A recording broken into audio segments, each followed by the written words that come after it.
Thanks so much. You know about the game. Oh, we all know about the game. You do? Game. Yeah, I just learned about it yesterday. I remember watching Spider-Man when he played Green Goblin when I was a kid. And I was like, that scene when he's in the mirror, like jumping between the kind of different aspects of the character. So scary. That was something for me that I was like, whew, as a kid, I was like, that's acting. Yeah. I would say a scene where I'm buried alive, I'm speaking poetic language, and it's really cold, cold, cold. If I'm very aware of like their celebrity and it becomes like a thing, it's not gonna go well. There is a devil in this world and I have met him. But you could never please me as he could. No, we're talking about Christmas games. How are you? Ticklish? Very ticklish. Yes. So you guys already got it out of the way for this Thanks interview. so much. You know about the game. Oh, we all know about the game. You There's do? no game. Yeah, I just learned about it yesterday, but it's fun. It's fun for you guys. Yeah. It's a Not little for- like, not- are you really engaging with my questions if you're just I'm throwing engaging. ticklish in I'm, there? I'm present. This is the first interview of the day. Yeah, exactly. So we're I here. love got it. the You're prime here. slot. Yeah, Real and we got attention. ticklish out of the way. Exactly. I love the movie. You guys were both fantastic. Talk a little bit about sort of when you go into this project, how you kind of thought about this being different from other Nosferatus. Something that stuck out to me was just how central Ellen's perspective was, and I think that that's something that we haven't seen in, you know, Nosferatus of the past, and I think that, you know, it offers so much depth and complexity to the story that we haven't gotten to explore before, because, you know, this is a character who is going through so much internally and has been since she was a young girl, and so I think getting to see that story from her perspective, it ends up serving not just, you know, my character, but the story as a whole, and adds so many layers to it that were so fun to explore. And that's something that was evident upon the first reading of the script, was like, wow, you know, this character is really taking center stage, I think, in a way that she hasn't before, which makes it feel very new and refreshing. Anything to add, Nicholas? Yeah, I think completely that focus of the story, and also it being a Robert Eggers movie, obviously. He's such a singular filmmaker and visionary.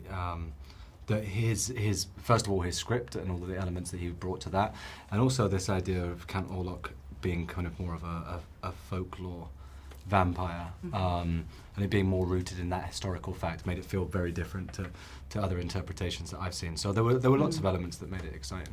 Were there any aspects of his directing style that were surprising to you? Yes, honestly, because and you know, not in like a negative way, but just I think he has a way of working that is very precise and very technical and differed a lot for me personally from anything that I had done before.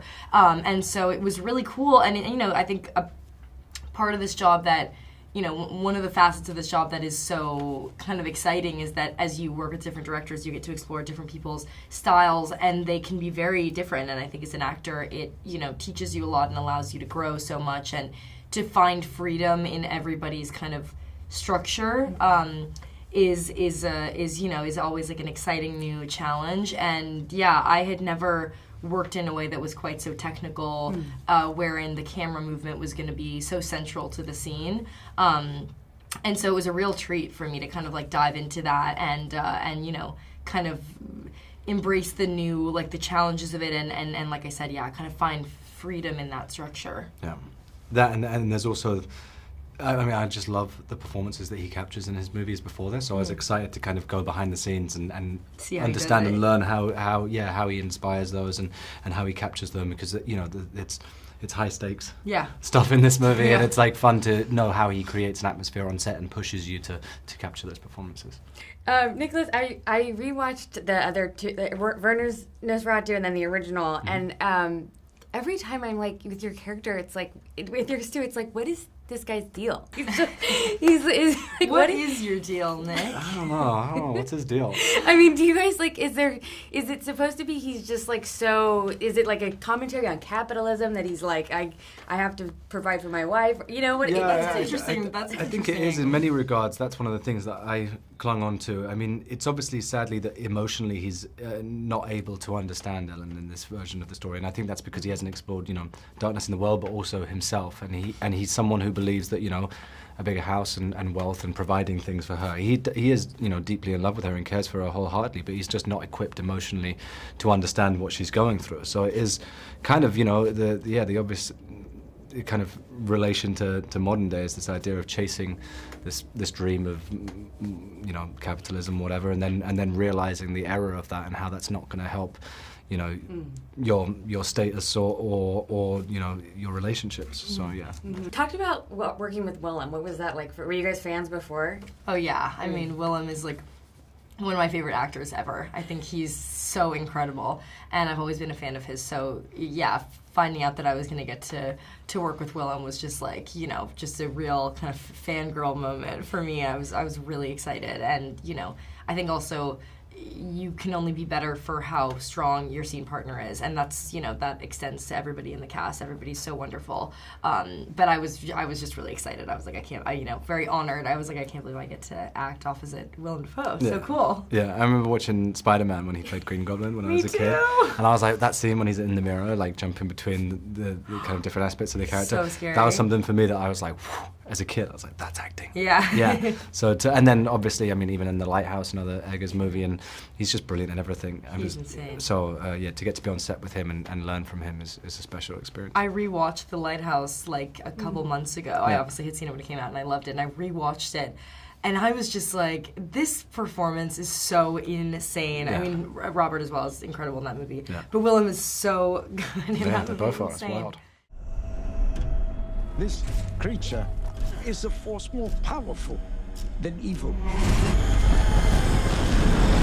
Its desire is to consume all life on Earth. Only you can redeem us. This is your third time working together, and I read, Willem, that you had called Robert after you saw The Witch and been like, I want to work with you. Is that? I want to meet you. I want to know who this filmmaker is, yeah. And so what is it about him that keeps bringing you back to him? Oh, well, if it's good, you come back. And the initial thing was when I saw The Witch, I thought, wow, this is a period film, a period that I'm not particularly knowledgeable about, but I enter it so easily. This is relevant, it's rooted, it's my story, I'm with those people. That's quite an incredible trick, because a lot of period films, they're always pointing to themselves, they're always sending messages, they're always showing. This had a kind of energy and a kind of physicality and a kind of sensuality that I thought, who does this? Who does this? I got to see this guy. So, and then I had a wonderful experience in The Lighthouse, and I played a part that was really fun in The Northman. So when he wants to do this passion project and offers me this beautiful role of Professor von Franz, I say, of course. I was curious, did you always know Willem was going to be part of this, or did you always envision him as being part of Nosferatu, and did you always envision him for this role? Did you guys talk about Yeah, I mean, like, I don't see how you could have anyone else but Willem Dafoe in this role. Interesting, okay. How about you? You would have been good. Yeah, I will work with the guy David White, who did Bill's prosthetics, for the next one. Before he called you, did you have a favorite role of his that he had done before?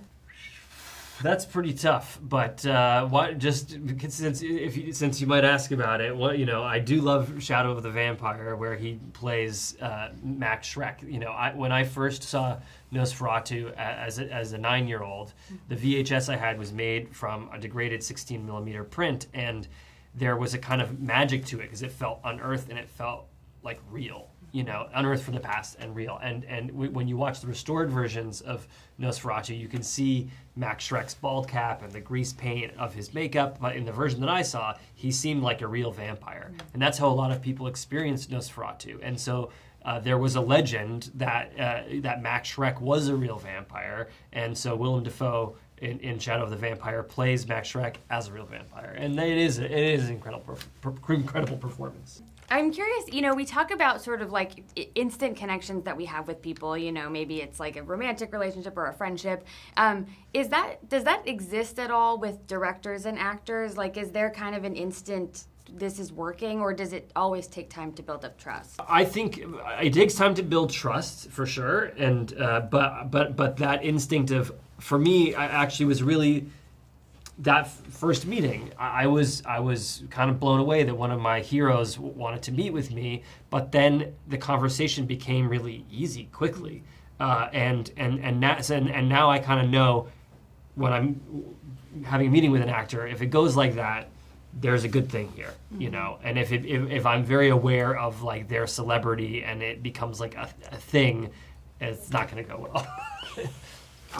Yeah, we had a lot in common. A language he spoke about performing, about creating things, I understood it. I thought, oh, I'm home, And as far as the trust, there's always unforeseen challenges and difficulties, and then you see how they feel them, and that's how you build trust. So clearly, something like The Lighthouse had its challenges. Thank God. I love a challenge. Otherwise, you tend to lose your way or think outside of the frame too much, And he's a nice, sweet guy, but he's really concentrated, and I like that kind of discipline, that kind of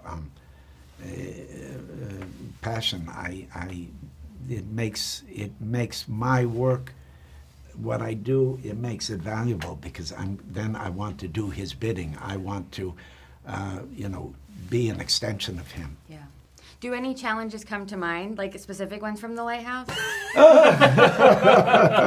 I would say a scene where I'm buried alive, I'm speaking poetic language, and it's really cold, cold, cold. But you know what? All those elements I love, because they pushed me to a place that I've never been before. And it's not just about overcoming obstacles. It's really about getting outside of yourself and getting beyond your experience and having something happen to you that's meaningful and curious and taps into a sense of wonder. That's what you're looking for. So sometimes you got to push it, and he's responsible. It's not like he beats me up or anything. But that's a good example of something that's tough. Challenges. Robert, in your director's statement, you said the folk vampire embodies disease, death, and sex in a base, brutal, and unforgiving way. Sounds like me, yeah. And did you write that? Yeah. Okay, I never know with those. I'm curious if, why you thought that maybe the sex aspect of it was something that you kind of wanted to explore, and why that works in a horror film. I mean, it's in there. It's in every version of Dracula, and even Twilight is very twee, and they're virgins and stuff, but it's still all about sex, And so I think that when I discovered that it would be the most interesting potentially to have the female protagonist be the central protagonist. That I knew that there could be the potential for more emotional and psychological depth, but also her character as a somnambulist, as a sleepwalker in the 19th century, was believed to have an eyesight and a connection to another realm, and that becomes something where people call her melancholic, people call her hysteric, and there's a side of her that she needs to repress, and this is a dark side and also a sexual side.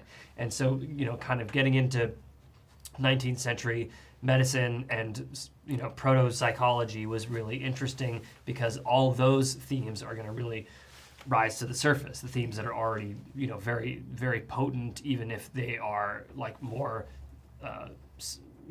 subdued in the Murnau film, for example. I think there's nothing scarier than someone that is pure appetite, and their appetite is directed at you. Robert, are you as annoyed as I am that Willem doesn't have an Oscar? Yeah, I mean, I think Willem's not in it for the Oscars, but he certainly deserves one. That's for sure.